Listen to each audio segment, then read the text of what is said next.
আসসালামু আলাইকুম everyone, welcome back to my channel. আবারও চলে আসলাম একটা নিউ রেসিপি নিয়ে।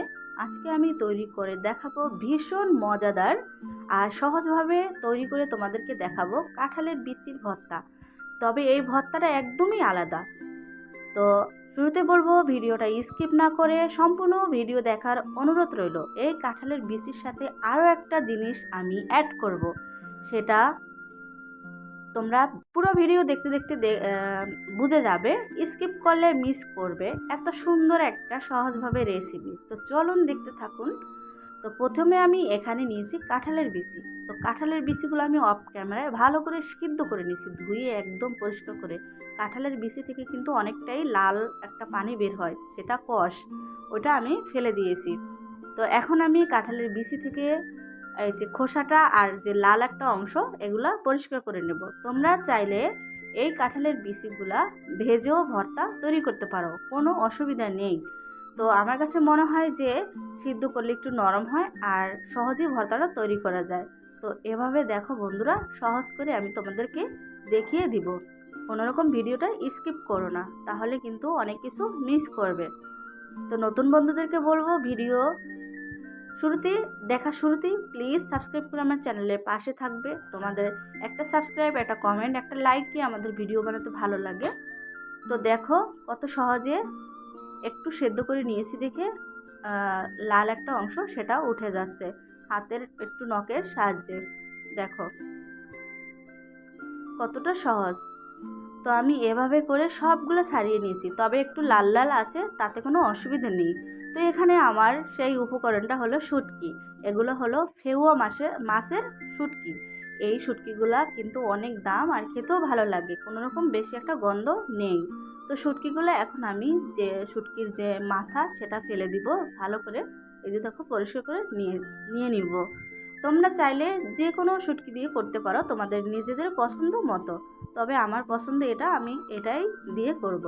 তো এখন আমি এগুলা ঠান্ডা পানি দিয়ে ভালো করে প্রথমে পরিষ্কার করে ধুয়ে নিব, একটু ঘষে ঘষে। তবে এই শুটকিটায় কোনো রকম বেশি একটা ময়লা থাকে না, অল্প সামান্য একটু হয়তো থাকতে পারে, অন্য অন্য শুটকিতে যেরকম থাকে। তো দেখো কতটা পরিষ্কার করেছি। এই যে দেখো, এই শুটকিগুলো আমি ঠান্ডা পানিতে ভালো করে পরিষ্কার করে ধুয়ে তারপর আমি এখানে গরম পানি দিয়ে শুটকিগুলো ধুয়ে নিব। এই যে আমি গরম পানি করে নিয়েছি, তোমরা তো ধোয়া উঠতেছে সেটা দেখলেই বুঝতে পারতেছো। গরম পানি দিয়েও আমি ভালো করে পরিষ্কার করে ধুয়ে নিব, তবে গরম পানি দিয়ে বেশিক্ষণ রাখবে না, তাহলে এই শুটকিগুলো গলে যাবে। তো আমি শুটকিগুলো ধুয়ে কিন্তু সাইডে রেখেছি। এবার আমি চলে আসলাম চুলাতে। এখন আমি দিয়ে দিলাম সরিষার তেল। তো এখানে আমি 2টা কাঁচামরিচ আর 4টা শুকনো মরিচ নিয়েছি, এখন ভেজে নেব। তো ঝাল, এই মরিচগুলো অনেক ঝাল, তাই আমি একটু কমিয়ে দিয়েছি। আর এখন যেহেতু গরম, বেশি ঝাল না খাওয়াটাই অনেক ভালো। আর আপনাদের ইচ্ছে মতো আপনারা ঝাল খেতে পারেন, সমস্যা নেই। তো এখানে আমি দিয়েছি একটা রসুন, যেহেতু এখানে শুটকি তাই একটা রসুন দিয়েছি। শুটকি হলে অবশ্যই একটা রসুন অ্যাড করতে হতো, তাই আমি দিয়েছি। তো আমার মরিচগুলো আর রসুনটা ভাজা শেষ। এবার আমি এই তেলের ভিতরে কাঁঠালের বিচিগুলো একটু হালকা করে ভেজে নেব। বেশি ভাজতে যাবে না বন্ধুরা, তাহলে কিন্তু এই কাঁঠালের বিচিটা শক্ত হয়ে যাবে। তখন কিন্তু যখন ভর্তাটা করবে তখন অনেকটাই কষ্ট হবে। তো মাত্র আমি 2 মিনিট ভেজে নিব। তো ভিডিও দেখতে দেখতে বন্ধুরা, লাইক দিতে যদি ভুলে যাও প্লিজ একটা লাইক করে দাও। আমার কলিজার ভাই বোনেরা, প্লিজ তোমাদের একটা লাইক, একটা শেয়ার, একটা সাবস্ক্রাইব নিয়ে আমাদের কি বলবো, ভিডিও বানাতে আবারও বলি ভালো লাগে, অনেক ভালো লাগে। তো আমি কিন্তু তুলে নিয়েছি। পরে এখানে আরেকটু তেল দিয়ে দেব। তো আমি কিন্তু ভালো গুছিয়ে কথা বলতে পারি না, আমার কথা যদি কোনো জায়গায় ভুল হয়ে থাকে প্লিজ ক্ষমা দৃষ্টিতে দেখবে। তো এখানে আমি কিন্তু আরেকটু তেল দিয়ে নিয়েছি, এখন সেই শুটকিগুলো ভালো করে ভেজে নেব। তো শুটকিটা কত পরিষ্কার হয়েছে তোমরা কিন্তু দেখলেই বুঝতে পারতাছো। এখন এই শুটকিটা আমি ভালো করে ভেজে নিয়েছি, এটাও তুলে নেব। আজ আমি ভর্তা তৈরি করব পাটায়। তো আপনারা চাইলে ব্লেন্ডার করতে পারেন, তবে পাটায় ভর্তা করলে কিন্তু ভালো লাগে। এই ভর্তাটা কিন্তু পুরনো মানে আমলের, মানে আগের মানুষ খুব পছন্দ করতো। তো আমার কাছেও ভালো লাগে। তো এখানে আমি ভর্তায় আরেকটু স্বাদ বাড়ানোর জন্য দিব ধনিয়া পাতা। এটাকে বলে গ্রামের ভাষায় বিলাতি ধনিয়া পাতা। তোমরা চাইলে ওই ধনিয়া পাতাটা দিতে পারো, স্কিপও করতে পারো। তো এখানে আমি মরিচ আর লবণ দিয়ে মরিচগুলো ভালো করে বেটে নেব। বন্ধুরা, আমার চ্যানেলে আমি সব সময় সহজ রেসিপি দিয়ে থাকি, তোমরা আমার চাইলে চ্যানেলটা একটু ঘুরে আসতে পারো। আশা করি তোমাদের কাছে আমার প্রতিটা ভিডিওই ভালো লাগবে আর খুব সহজ মনে হবে। তো এখানে কিন্তু আমি সেই শুটকিগুলা বেটে নেব। তো শুটকিগুলো আমি আগে বেটে নিয়েছি একদম ভালো করে মিহি করে। এখন এখানে অ্যাড করব আমি কাঁঠালের বিচিগুলা। সিদ্ধ করলে কাঁঠালের বিচিগুলো অনেকটাই নরম হয় আর ভর্তা তৈরি করতেও ভালো লাগে। কে কোন জেলা থেকে ভিডিওটা দেখছো আমার বন্ধুরা অবশ্যই কমেন্টে জানাবে। আর নতুন বন্ধুরা, আমার চ্যানেলটা, আমার রেসিপি যদি তোমাদের কাছে ভালো লাগে, আমার চ্যানেলটা সাবস্ক্রাইব করে বেল আইকনটা প্রেস করে রাখবে। বেল আইকনটা প্রেস করে রাখলে আমার ভিডিও যখনই আমি ছাড়বো তখনই তোমাদের কাছে চলে যাবে, প্রথমেই তোমরা দেখতে পারবে। তো আমি কিন্তু অফ ক্যামেরায় কাঁঠালের বিচিগুলো ভালো করে একটু মিহি করে নিয়েছি।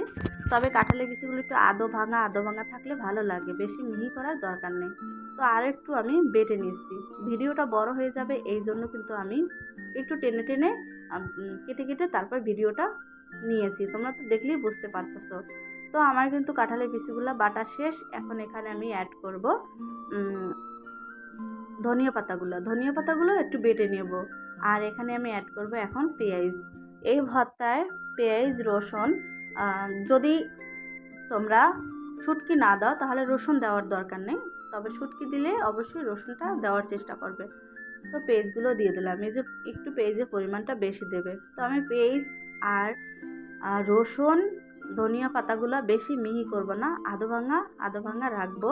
তোমরা চাইলে পেঁয়াজ এমনি করেও রাখতে পারো, কোনো সমস্যা নেই, তবে আমি একটু হালকা করে বেটে দিলাম। তো আমার কিন্তু পেঁয়াজগুলো বাটা শেষ। এখানে এখন কাঁঠালের বিচিগুলো যে বেটে রেখেছি সেগুলো এখন দিয়ে দেব। দেখো, এগুলো দিয়েও কিন্তু ভাত খাওয়া যায়, এই ধনিয়া পাতা আর পেঁয়াজ বাটা দিয়ে খুব ভালো লাগে। তো এখন এখানে আমি বেটে রাখা কাঁঠালের বিচিগুলো দিয়ে ধনিয়া পাতার সাথে ভালো করে মিক্স করে নেব। এটা আর আমি বাটবো না। দেখুন, আমার কিন্তু ভর্তাটা তৈরি করা শেষ। এখানে আমি 2টা ধনিয়া পাতা আর পেঁয়াজের টুকরা আর 2টা কাঁচামরিচ দিয়ে তোমাদেরকে পরিবেশন করে দেখাবো। তো আমার ভর্তা রেসিপিটা কেমন হয়েছে বন্ধুরা অবশ্যই কমেন্টে জানাবে। আর আমার ভর্তাটা যদি তোমাদের কাছে ভালো লাগে অবশ্যই ফ্রেন্ড অ্যান্ড ফ্যামিলিদের সাথে শেয়ার করে দেবে। আর সবাই ফ্যামিলি নিয়ে এই ভর্তাটা তৈরি করে খাবে। তো সবাই ভালো থাকবে, সুস্থ থাকবে, দেখা হবে নতুন কোনো ভিডিও নিয়ে। আর উপর থেকে একটু সরিষা তেল আমি দিয়ে দিলাম। তো দেখা হবে নেক্সট কোনো ভিডিও নিয়ে। আল্লাহ হাফেজ।